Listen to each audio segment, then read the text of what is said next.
it's clear that more and more technology is available to us to help us mentor, and the ability to video record lessons is now fairly commonplace. And much of what a mentor does with the aid of video is there simply to enhance what a good mentor would do anyway. But the key thing about having video is the opportunity to rebalance some of the power between the mentor and the mentee. So the opportunity for the student teacher or the new teacher to see themselves in practice, to generate some hypotheses about their own work, to come into a conversation with some clips that they want to share with their mentor. That is not available to them if the video isn't shared or isn't taken in the first place. Again, one of the things about video is that it will capture quite a lot of what goes on in the lesson, but never everything. Depending on the quality of the video, you'll get different levels of detail, different aspects of practice. And I guess one of the really important tips for using video as a mentor is, like any other lesson observation situation, have a proper conversation with the student teacher or the new teacher beforehand. Ask them what they would find helpful to have recorded, and then make some decisions about when to use the video, throughout the whole lesson or just for parts of the lesson, what to make the effort to video. Should that be mostly the teacher's practice, or actually should that be more the students' responses, the students engaging in learning? Use the video in a way that is productive, because it's linked to the purpose of the lesson observation. And the purpose of the lesson observation should be linked to the stage of development that the student teacher is at and the thing that they want to focus on.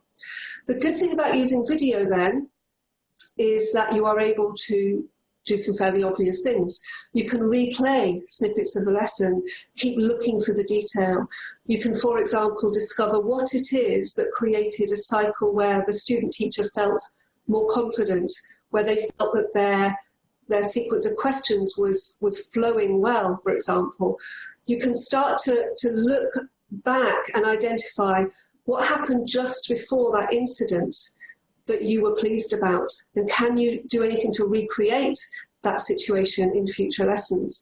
And you can also use the video to really help the student teacher to recognise which bits of their own, if you like, persona and personality they want to preserve and they want to heighten, and are there any aspects of their personality or teaching performance, if you like, which are actually getting in the way of learners learning.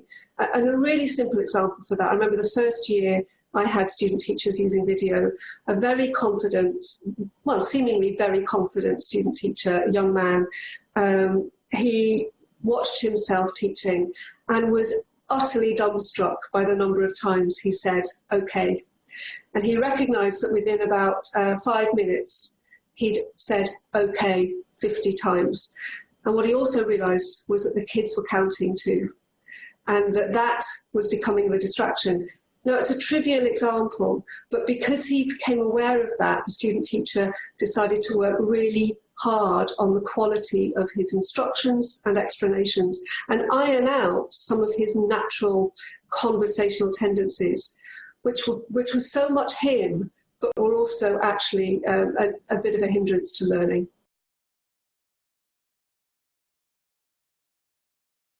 It is always possible, of course, that any change in a classroom setting will change the way that pupils and students react. So having a university tutor walk in and observe a lesson, having an inspector or a member of senior management walk in and observe a lesson, having anybody sitting in an unusual setting might well change the way that pupils are behaving.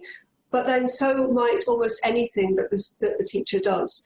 I think the video has the opportunity to trigger some silly behaviour. It has the opportunity sometimes to result in some pupils appearing more shy, more reserved than they might otherwise do. It's human nature. It might do exactly the same for the student teacher, actually. But one of the ways that you can iron that out is by using video relatively routinely, so that it doesn't become the thing. And actually sometimes just mocking that up. making it look as if lessons are being videoed, but actually knowing that they probably aren't, or that even if they are, that video is not going to be used in mentoring, so that it just becomes part of the routine. And another way, of course, of doing this is actually to give the kids the camera. It is not impossible to say to kids, we want to see your view of these lessons. So actually, for 5 minutes, can you take the camera? Can you observe the things that are interesting about what this teacher's doing, about how your peers, how your friends are learning, how they're responding? Make it part of the process, as opposed to make it this slightly odd tool at the back of a room. Much easier now that we can use apps on iPads and iPhones and small pieces of kit. Much, much more difficult when I started doing this, when video cameras were literally VHS cassettes in great big cameras.